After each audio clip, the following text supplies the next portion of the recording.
Friends, welcome back to our family dream life. അപ്പോൾ നമ്മൾ ഇന്ന് ചെയ്യാൻ പോകുന്നത് നമ്മുടെ സ്കിൻ കെയർ ഒന്നല്ല കേട്ടോ, നമ്മളൊരു ഹെയർ കെയർ വീഡിയോ ആണ് ചെയ്യാൻ പോകുന്നത്. അപ്പോൾ കുറേ നാളായി എനിക്ക് ഭയങ്കരമായിട്ട് മുടി കൊഴിച്ചിലിൻ്റെ പ്രശ്നം ഉണ്ടായിരുന്നു കേട്ടോ. ഒരു 2 years ആയിട്ട് നല്ല രീതിക്കുള്ള മുടി കൊഴിച്ചിലുണ്ടായിരുന്നു, സ്പ്ലിറ്റൻസ് ഉണ്ടായിരുന്നു.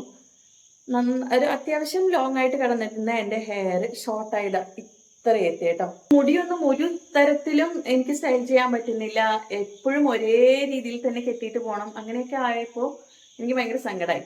അപ്പോൾ ആ സമയത്ത് ഞാൻ ഫോളോ ചെയ്തിട്ട് ഇച്ചിരിയെങ്കിലും മാറ്റം വന്നിട്ടുള്ള ഒരു ഹെയർ ടോണറാണ് കേട്ടോ എനിക്ക് ഞാൻ ഷെയർ ചെയ്യാൻ പോകുന്നത്. അപ്പോൾ അത് സ്റ്റാർട്ട് ചെയ്തതിന് ശേഷമാണ് എനിക്ക് അത്യാവശ്യം മുടിക്ക് പിന്നീട് തിക്ക് വെച്ച് തുടങ്ങിയതും ഒരു കുറച്ചെങ്കിലും ഒരു ലെങ്ത് വരാൻ തുടങ്ങിയതും ഒക്കെ. അപ്പോൾ സ്പ്ലിറ്റൻസ് മാറി തുടങ്ങിയത്, അതുപോലെ ഭയങ്കരമായിട്ട് ഹെയർ ഫോൾ ഉണ്ടായിരുന്നു. ആ ഹെയർ ഫോളൊക്കെ റെഡ്യൂസ് ചെയ്യാൻ വേണ്ടിയിട്ട് എന്നെ ഹെൽപ്പ് ചെയ്തതൊക്കെ ആ ഒരു ടോണറാണ്.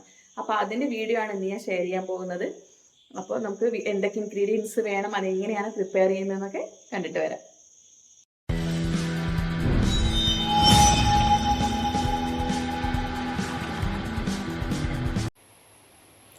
ഞാനിപ്പോൾ ഇതാ നമുക്ക് വേണ്ട ഇൻഗ്രീഡിയൻസ് ഒക്കെ എടുത്തു വെച്ചിട്ടുണ്ട് കേട്ടോ. അപ്പോൾ ഞാൻ വൈറ്റമിൻ ഇ ക്യാപ്സ്യൂൾ ഉണ്ട്, അതുപോലെ ഒരു 2 സ്പൂൺ ഉലുവ എടുത്തു വെച്ചിട്ടുണ്ട്, 2 സ്പൂൺ കരിഞ്ചീരകം എടുത്തു വെച്ചിട്ടുണ്ട്. പിന്നെ നമുക്ക് റോസ്മേരി ലീവ്സ് ഇല്ലേ, റോസ്മേരി ലീവ്സ് ഒരു 2 സ്പൂൺ എടുത്തു വെച്ചിട്ടുണ്ട്. പിന്നെ 5 ഇതൾ ചെമ്പരത്തി എടുത്ത് വെച്ചിട്ടുണ്ട്, അതൊരു 8 എണ്ണത്തോളം എൻ്റെ കയ്യിലുണ്ടായിരുന്നു, അപ്പോൾ അതെടുത്ത് വെച്ചിട്ടുണ്ട്. പിന്നെ നമ്മൾ കാച്ചിയ എണ്ണയില്ലേ, കാച്ചെണ്ണ എടുത്ത് വെച്ചിട്ടുണ്ട് കേട്ടോ. അപ്പോൾ ഇതൊക്കെയാണ് നമുക്ക് ഇതിലോട്ട് വേണ്ട മെയിൻ ഇൻഗ്രീഡിയൻസ് എന്ന് പറഞ്ഞു കഴിഞ്ഞാൽ. പിന്നെ നമ്മളിതൊരു ബൗളിലോട്ട് മാറ്റുകയാണ്. പിന്നെ വേണ്ടത് വെള്ളം വേണം കേട്ടോ, നല്ല പ്യുവർ വാട്ടർ ഒരു ഗ്ലാസ് വേണം, 1.5 ഗ്ലാസ്സോളം വേണം. നമുക്കത് തിളപ്പിച്ച് ഒരു ഗ്ലാസ് ആക്കിയിട്ട് എടുക്കാനുള്ളതാണ് കേട്ടോ. അപ്പോൾ ഞാനിതാ ഈ ബൗളിലോട്ട് നമ്മുടെ ഈ എടുത്ത് വെച്ചിട്ടുള്ള ഇൻഗ്രീഡിയൻസ് ഒക്കെ ഇട്ട് കൊടുക്കുന്നുണ്ട്. അപ്പോൾ കരിഞ്ചീരകമൊക്കെ നമ്മുടെ മുടിയുടെ വളർച്ചയ്ക്കും അതുപോലെ തന്നെ നല്ല ഹെൽത്തി ആയിട്ടിരിക്കാൻ ഹെൽപ്പ് ചെയ്യുന്നതാണ്. റോസ്മേരി ലീവ്സ് എന്ന് പറഞ്ഞാൽ നമ്മുടെ മുടി വളർച്ച കൂട്ടാനായിട്ട് നമ്മളെ ഹെൽപ്പ് ചെയ്യുന്നുണ്ട്.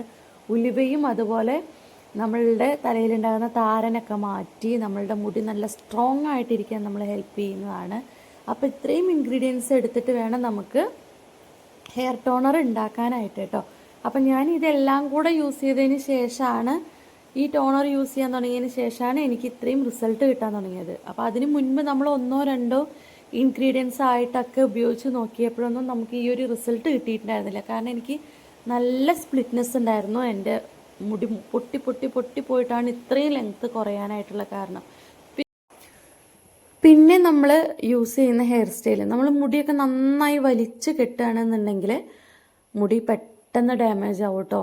കാരണം നനഞ്ഞ മുടിയാണെങ്കിലും ഉണങ്ങിയതിന് ശേഷമാണെങ്കിലും മുടി നമ്മൾ നന്നായി വലിച്ച് കെട്ടില്ലേ, ആ വലിച്ചു കെട്ടുന്നത് നമ്മുടെ മുടിക്കും ഭയങ്കര ദോഷമാണ്. നന്നായിട്ട് ഹെയർ ഫോൾസ് ഉണ്ടാവും, സ്പ്ലിറ്റൻസ് ഉണ്ടാവും, മുടി നല്ല രീതിക്ക് ഡാമേജ് ആവും.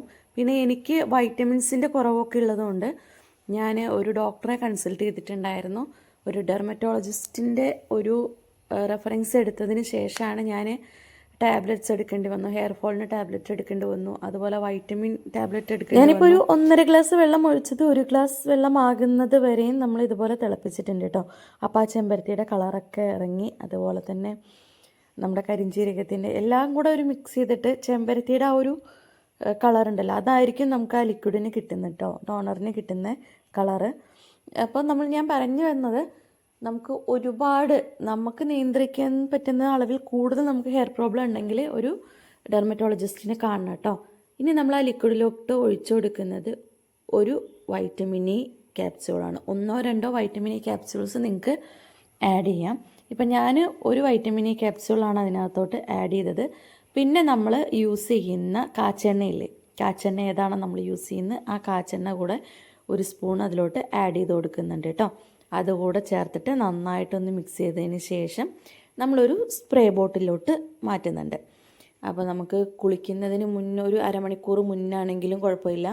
അതല്ല കുളി കഴിഞ്ഞിട്ട് അത് രാത്രിയോ പകലോ എപ്പോഴാണ് നിങ്ങൾ കുളി കഴിഞ്ഞതിന് ശേഷം നമ്മൾ മുടിയിൽ അപ്ലൈ ചെയ്ത് കൊടുക്കുന്നതിനോടും കുഴപ്പമില്ല കേട്ടോ. നിങ്ങൾക്ക് ഏതാണ് കംഫർട്ടബിൾ ആയിട്ടുള്ളതെന്ന് വെച്ചാൽ അത് ചെയ്യാം.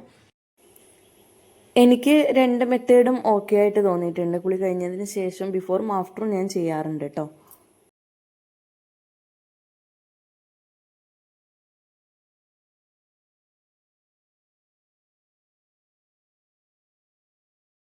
ഞാനിപ്പോൾ ഇതാ ഇതുപോലെയാണ് കേട്ടോ ഹെയറിൽ അപ്ലൈ ചെയ്ത് കൊടുക്കുന്നത്. നമ്മുടെ സ്കാൽപ്പിലോട്ട് സ്പ്രേ ചെയ്തതിന് ശേഷം നന്നായിട്ടൊരു 10 മിനിറ്റോളം മസാജ് ചെയ്ത് കൊടുക്കുകയാണ് ചെയ്യുന്നത്.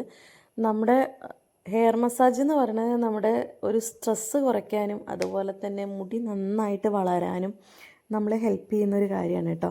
സത്യം പറഞ്ഞാൽ ഞാനിത് ചെയ്തു തുടങ്ങിയപ്പോഴാണ് എനിക്ക് അതിൻ്റെ ഒരു ബെനിഫിറ്റ് മനസ്സിലായത്. അപ്പോൾ അതാ ഇതുപോലെ ഓരോ ഭാഗങ്ങൾ സെപ്പറേറ്റ് ആയിട്ട് നമ്മൾ വകഞ്ഞ് മാറ്റിയിട്ട് നന്നായി സ്പ്രേ ചെയ്ത് കൊടുത്തിട്ട് വേണം മസാജ് ചെയ്യാനായിട്ട്. അപ്പോൾ ഒരു 15 മിനിറ്റ് 20 മിനിറ്റ് കഴിഞ്ഞിട്ട് നിങ്ങൾക്ക് ഹെയർ വാഷ് ചെയ്യുന്നവരാണെങ്കിൽ അങ്ങനെ ചെയ്യാം. അല്ലാത്തവർക്ക് അത് അങ്ങനെ ഉണങ്ങാനായിട്ട് വിടാം. ഉണങ്ങിയ ശേഷം കെട്ടിവെച്ചാൽ മതി കേട്ടോ. നിങ്ങൾക്ക് ഏതാണ് കംഫർട്ടബിൾ ആയിട്ടുള്ളത് അത് ചെയ്യാം. ഇതിൻ്റെ സ്മെല്ല് ഇഷ്ടപ്പെടുന്നില്ലാത്തവരാണെന്നുണ്ടെങ്കിൽ ഒരു മൈൽഡ് ഷാമ്പു യൂസ് ചെയ്തിട്ട് നിങ്ങൾക്ക് ഹെയർ വാഷ് ചെയ്യാൻ കുഴപ്പമില്ല. അപ്പോൾ കണ്ടിന്യൂസ് ആയിട്ട് ചെയ്താൽ മാത്രമാണ് നമുക്ക് ഏതൊരു കാര്യവും റിസൾട്ട് കിട്ടത്തുള്ളൂ കേട്ടോ. അപ്പോൾ ഒരു ദിവസമോ 2 ദിവസമോ ചെയ്തതുകൊണ്ട് നമുക്ക് സ്പ്ലിറ്റ് എൻഡ്സും കുറയത്തില്ല, ഹെയർ ഫോൾസും കുറയില്ല. അപ്പോൾ കണ്ടിന്യൂസ് ആയിട്ട് ചെയ്ത് നോക്കുക. അപ്പോഴാണ് നമുക്ക് ഓരോ കാര്യവും റിസൾട്ട് കിട്ടുന്നത്. അപ്പോൾ എൻ്റേതെന്ന് പറഞ്ഞാൽ നന്നായി കേളി ഹെയർ ആണ്. അപ്പോൾ എത്ര പേർക്ക് ഈ കേളി ഹെയർ ഇഷ്ടമുണ്ട്, എത്ര പേർക്ക് ലോങ് ഹെയർ ഇഷ്ടമാണ് എന്നുള്ളതൊക്കെ ഒന്ന് കമൻറ്റ് ബോക്സിൽ കമൻറ്റ് ചെയ്യാനായിട്ട് മറക്കരുത് കേട്ടോ. ഞാൻ ഈ ഒരു ടോണറാണ് കേട്ടോ യൂസ് ചെയ്തിട്ടുണ്ടായിരുന്നത്. അതിനുശേഷം അത് യൂസ് ചെയ്യാൻ തുടങ്ങിയതിന് ശേഷമാണ് എൻ്റെ ഒരുപാട് മുടി കൊഴിച്ചില് ഉണ്ടായിരുന്നത് കുറഞ്ഞു തുടങ്ങിയതും ഹെയർ സ്പ്ലിറ്റ്നെസ് ഉണ്ടായിരുന്നത് കുറഞ്ഞു തുടങ്ങിയതൊക്കെ. അപ്പോൾ നിങ്ങൾ ഇതൊന്ന് ട്രൈ ചെയ്ത് നോക്കിയിട്ട് ഫീഡ്ബാക്സ് നമ്മുടെ കമൻറ്റ് ബോക്സിൽ അറിയിക്കാനായിട്ട് മറക്കരുത് കേട്ടോ. അപ്പോൾ താങ്ക് യു സോ മച്ച്.